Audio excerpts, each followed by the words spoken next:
A warm welcome to everyone all over the world, particularly those in the United States, Israel, and Iran, the three countries now locked in this bloody battle.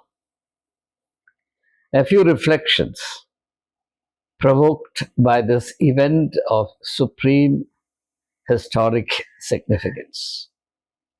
The first thing I want to share with all of you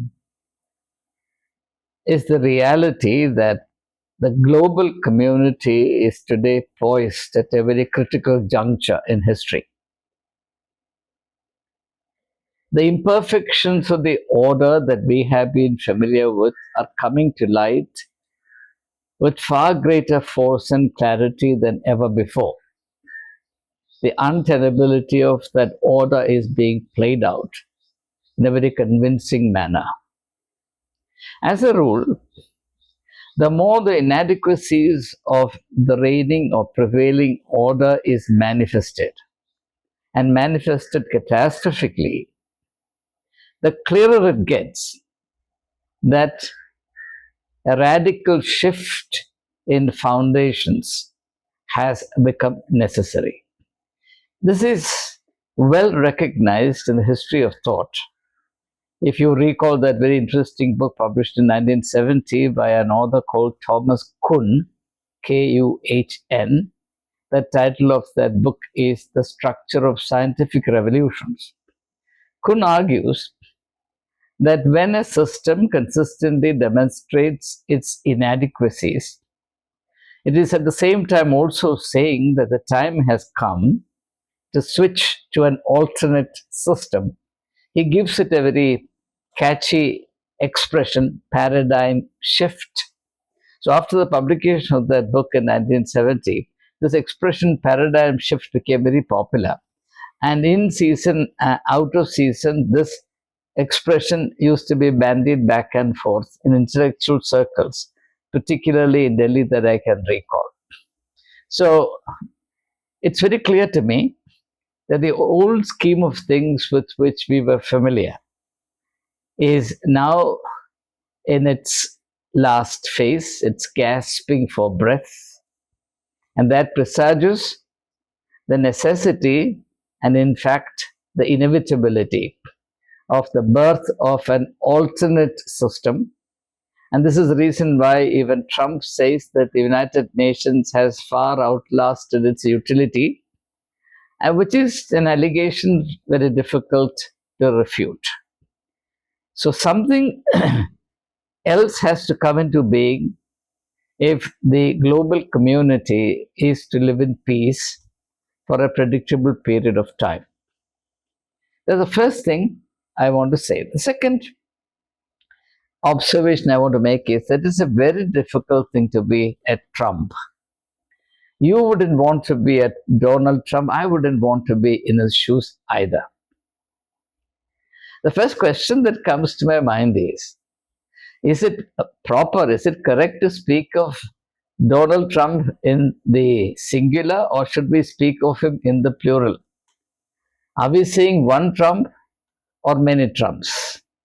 For example, there is a Trump who presents himself as a global bully, and there is another Trump who presents himself as the apostle of peace, who also insists on being recognized and rewarded for his commitments to peace, and therefore he has decided that he is the best candidate for the Nobel Peace Prize. Unfortunately, the award-giving committee thinks otherwise, and therefore the next best arrangement was that he managed to derive it from the person on whom the Peace Prize for Nobel Prize for Peace was conferred. We have witnessed that very comic scene. So that is the second Trump. Then there is another Trump who projects himself and carries some credibility in the American far right as the defender of Christianity. So Trump becoming the president of the United States is a shot in the arm for Christianity. Nothing strikes me as more humorous, more absurd, more infantile, and sillier than this. At the same time, there is another Trump who is a monster of greed, which is exactly the opposite of Christianity, who wants to swallow up Canada, Panama Canal, Greenland, Venezuela, Iran, Cuba, and God alone knows what's next. Then there is one Trump that we have seen as a hero who is roaming around like the old knights in a different context, the knight errants. He's a hero. Then there's another Trump who is a coward, who is unwilling to pay the price for the posturing of heroism that he undertakes. Then there's another Trump who is the most powerful man in the world.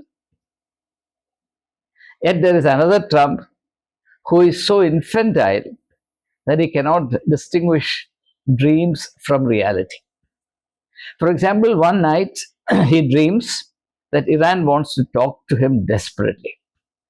He's pleading with him. He's begging of him. But we all know the reality from the mouth of those who matter in Iran, that they are simply not interested. And in fact, Mr. Trump goes to the extent of saying that the Iranians are after him to slap a big price on him. They want to give him a big price. What price it is? He says it's related to oil, but we really have no idea. But in all this, please remember or realize that Trump is not an isolated, strange phenomenon. He is simply a mirror held up to what the American society, the American nation has come to be. That's all that I want to say on this subject. For the time being, there is a great deal more to be said, but they can be said when the right occasion comes. Now, the third point, the third observation I want to make is this. Even as Trump claims that the Iranians are desperate and are continually appealing to him to start peace negotiations in order to bring this unbearable tragedy to an end. From all available evidence, the Iranians do not want this war to end all that soon. Why? They have good enough reasons to want to prolong the war. First of all, it suits Iran's interests best to continue the war. Why? Look at the sheer hard evidence. During the war, Iran has been and still is selling more oil than it was selling before the war. As a result, the Iranian currency has started appreciating. It's already gained by 6%.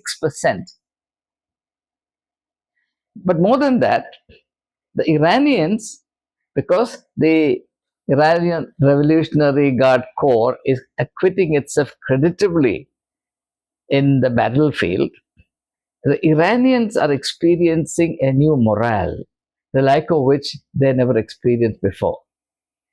They're now drunk with the heady wine of national pride.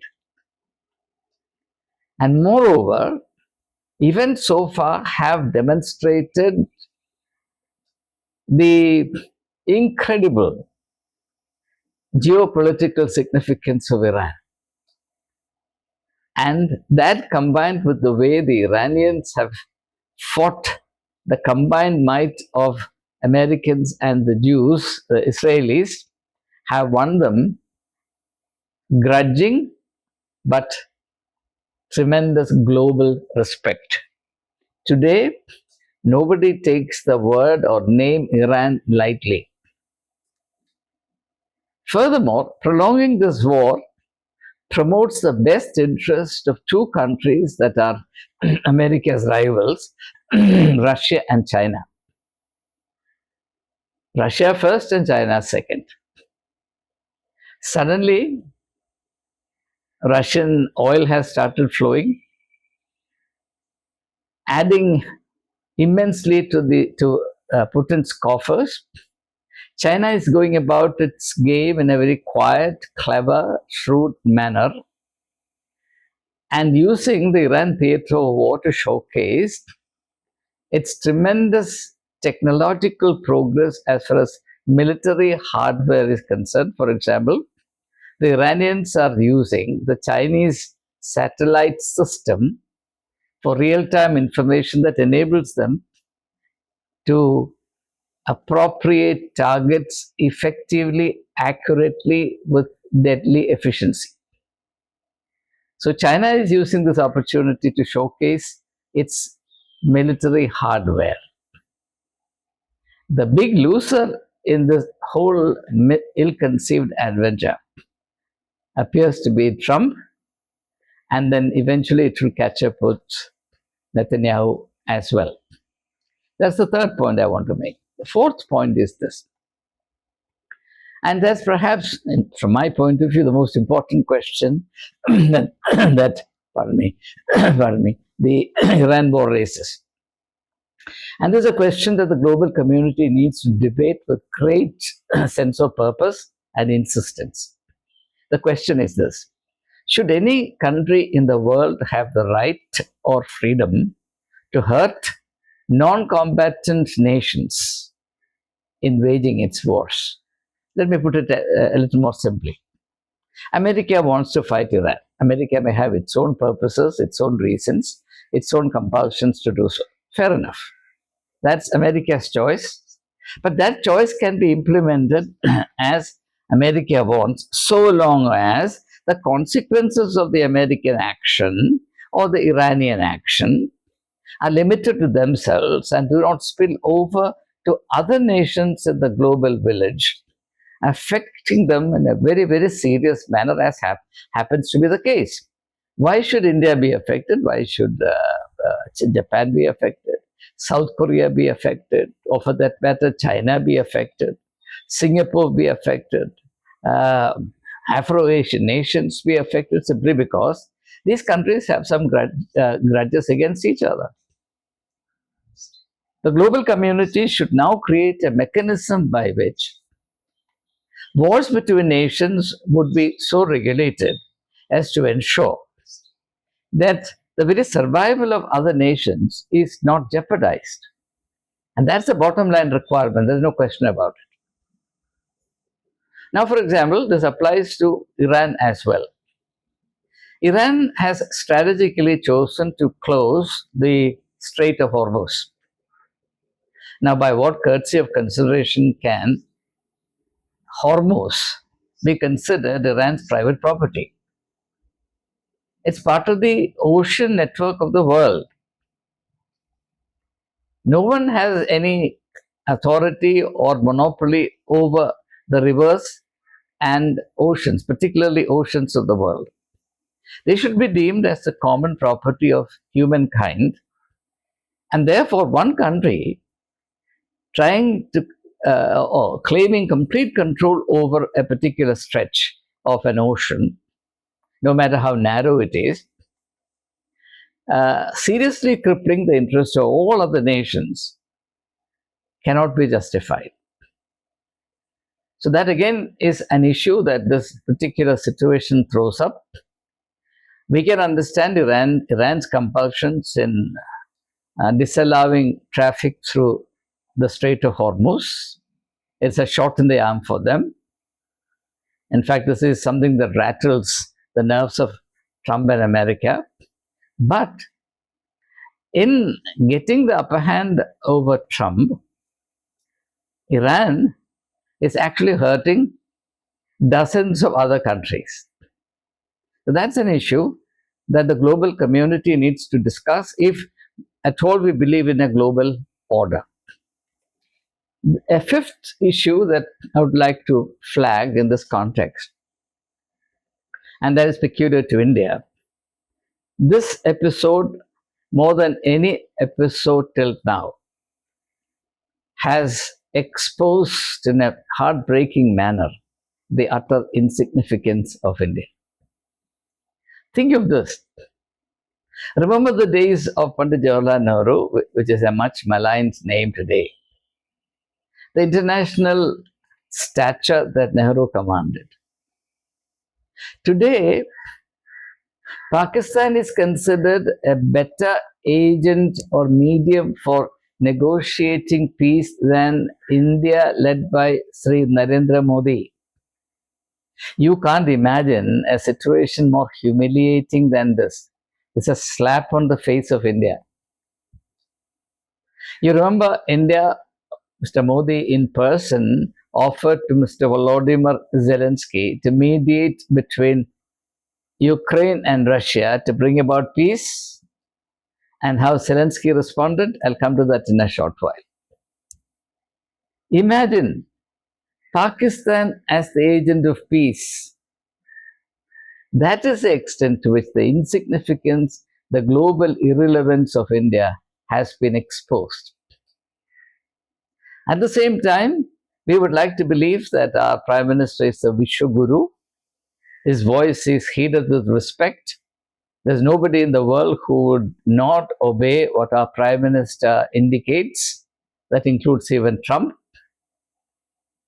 But the reality that stares us in the face from the global arena is very awkward. Now we have to learn a few hard lessons from this. I'll be quick about it. First of all, there is a need to shore up our credibility.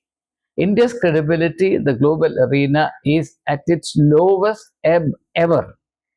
There are many reasons for it. This is not the occasion for me to undertake a thorough, full-fledged investigations into the factors, circumstances that led to the near total erosion of our credibility.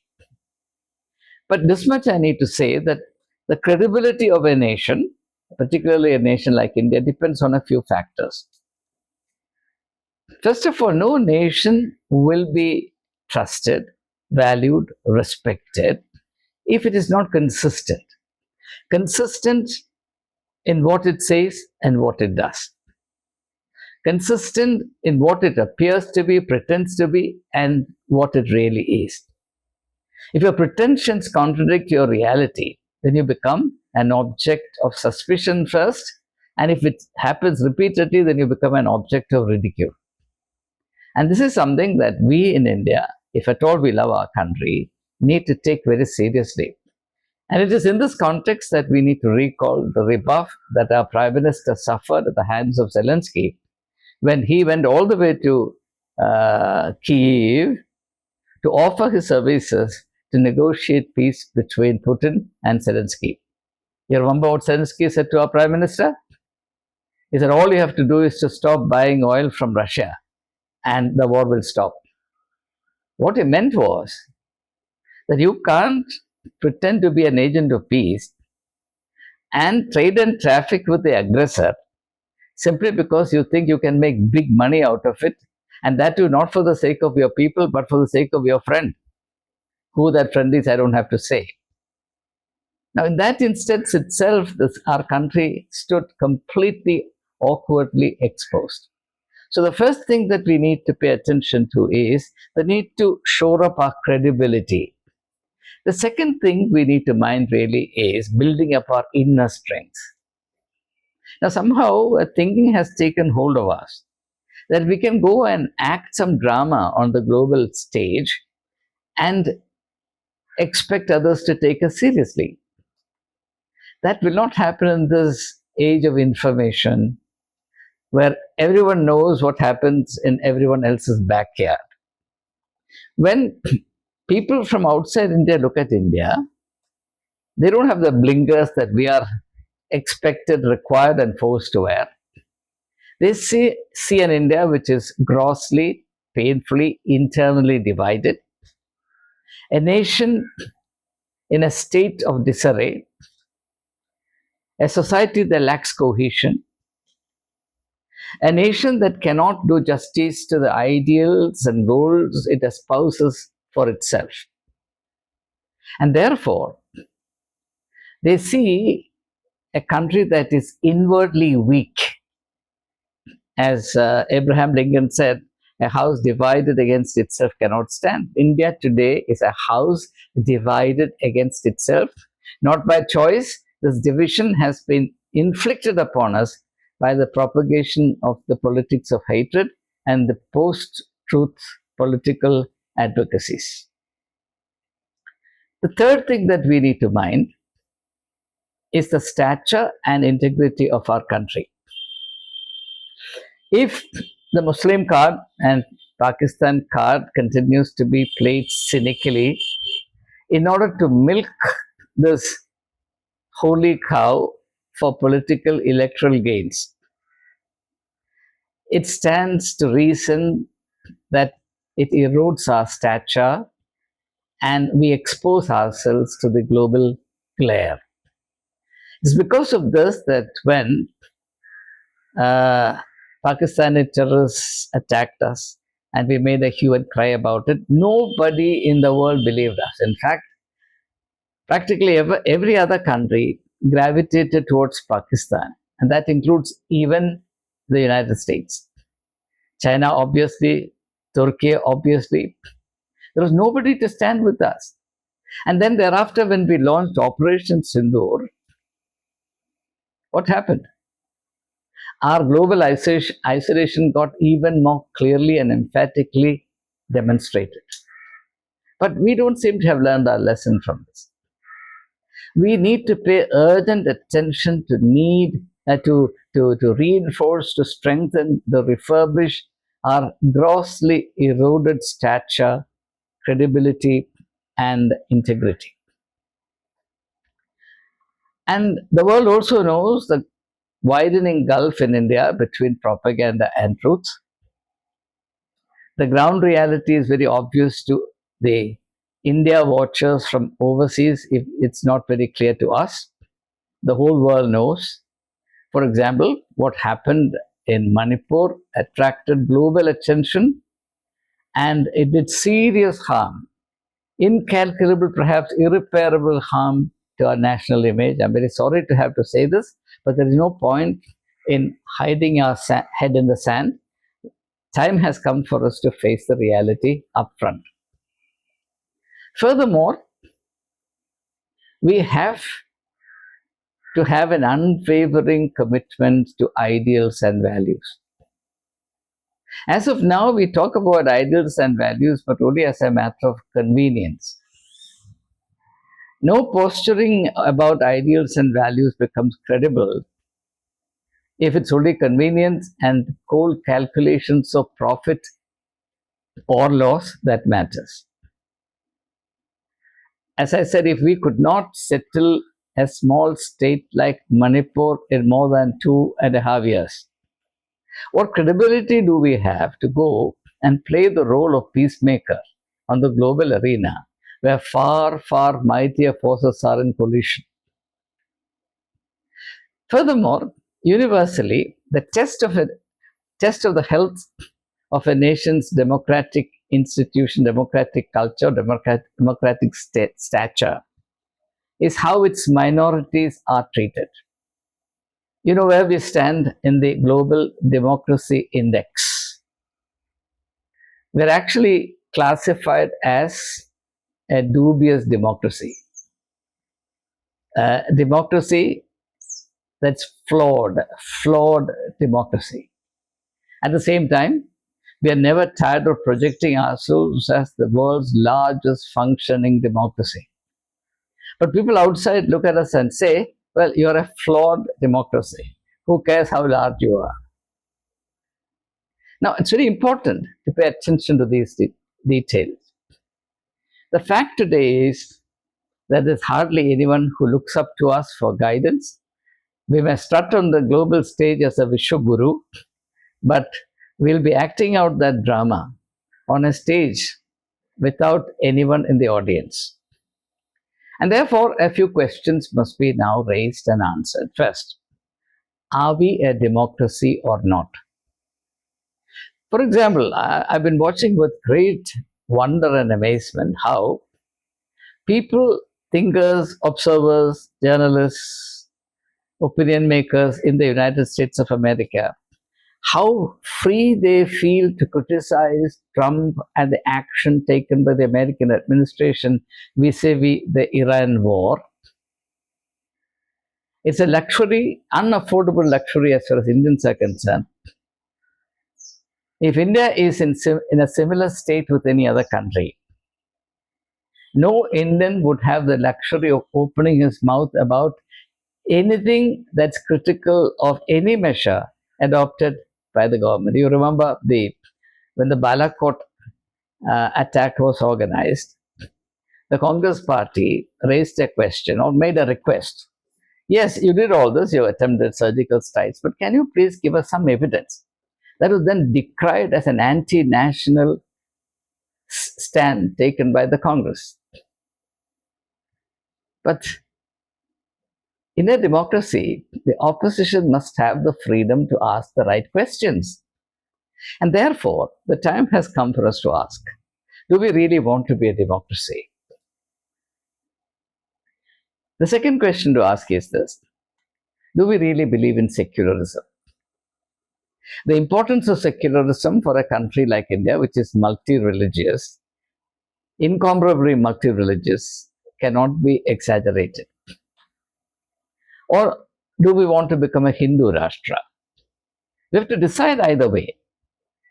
India is a Hindu majority nation, 82% of our population are Hindu. Therefore, if India wants to become a Hindu Rashtra, no force in the world can prevent it. So be it. Be honest about it. Either say we are a democracy or say that we are a theocracy. From now onwards, India should be listed and seen and treated as Hindu Rashtra. Let's be honest about it. That's all I'm saying. But the fact of the matter is that no theocratic state is globally respected. In fact, one of the reasons why Iran is the object of suspicion and contempt is that it's a theocracy. So we can't really project ourselves in the global scene as a theocratic state and then expect to find welcome in a world that is largely secular and scientific. The rational thought and not ancient superstitions rule the roost. Finally, do we want to be a great nation?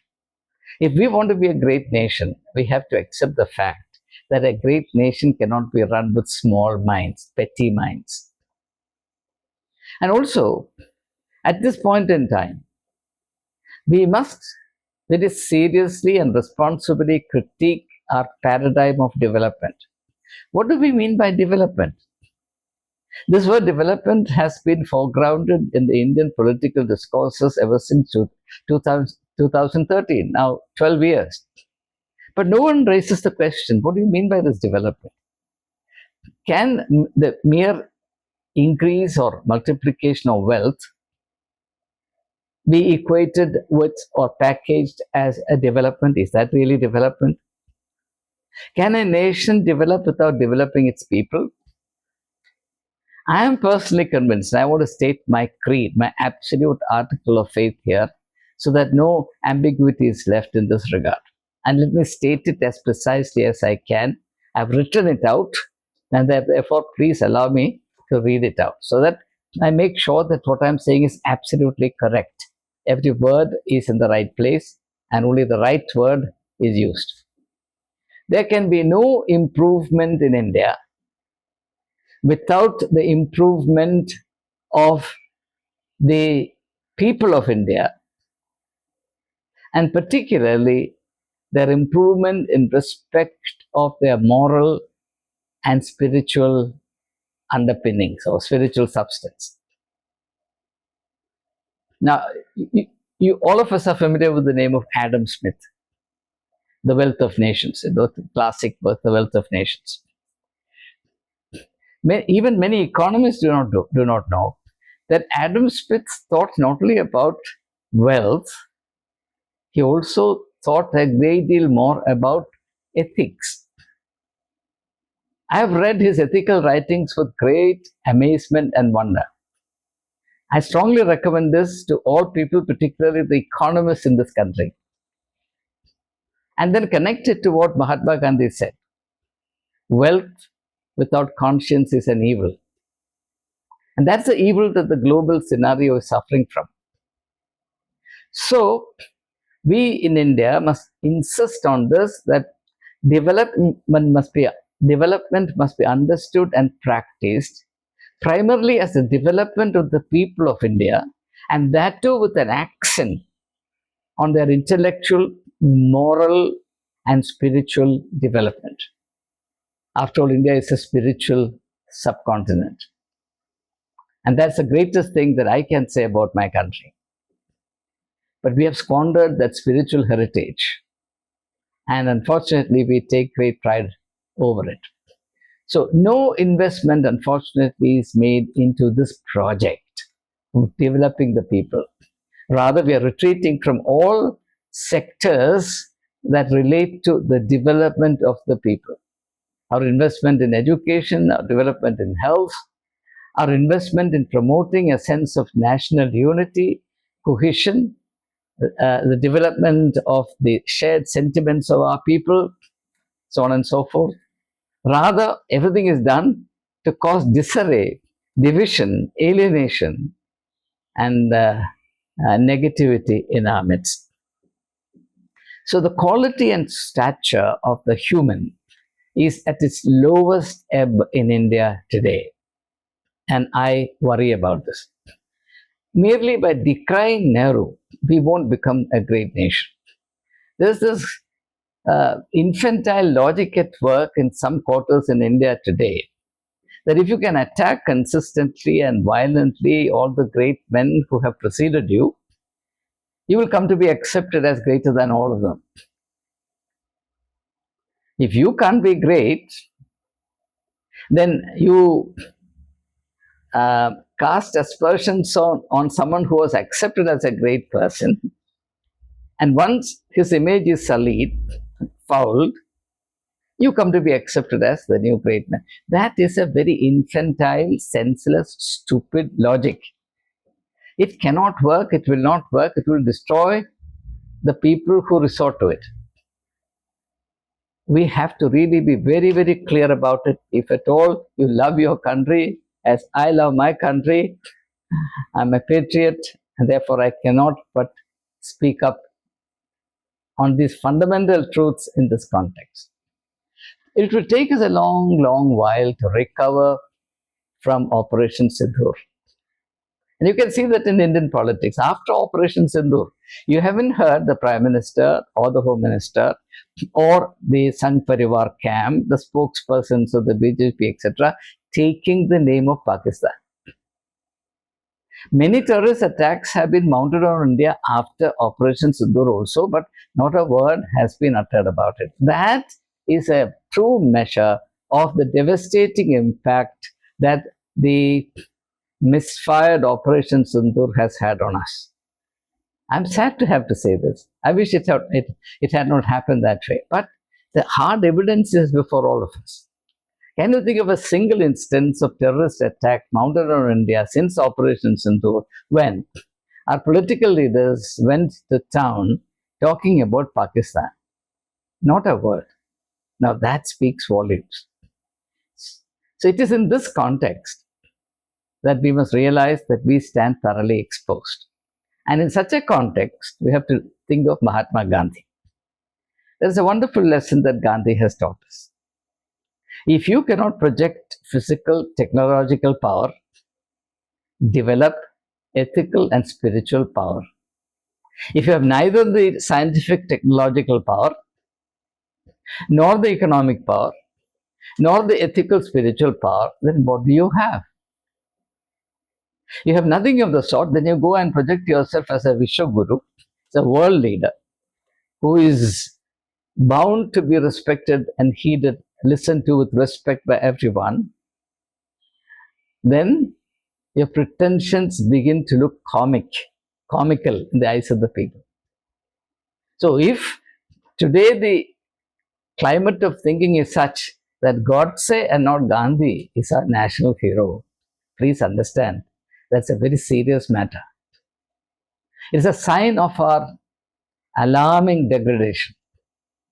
It's a convincing proof that we have destroyed our foundations and we are now hanging in the air. It's an untenable situation.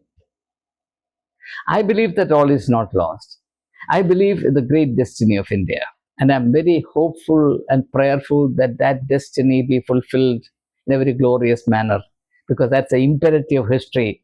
It's the imperative of the human community worldwide. That's the kind of importance I attach to my country. Our spiritual heritage is truly great, but we have not done justice to the spiritual heritage of Hinduism. This is something that Hindus need to pay attention to. If Hinduism is only a call girl for political gains, political agents, as Swami Vivekananda said, it's a sad day for India. The one thing that Swami Vivekananda denounced, and denounced in very powerful words, most vehemently, was the political prostitution of the spirituality of India. But unfortunately, those who pretend that they revere this great spiritual son of India very tamely put up with the process that Swami Vivekananda denounced with utmost vehemence. So, whatever has happened and whatever has been brought to light via the Iran theatre of war needs to be understood in truth, implications heeded, corrective measures initiated, so that this becomes for us a call to rise out of our ashes, to become the truly global influence, the Vishwaguru that we can really become. And I wish that day comes sooner than later. Thank you.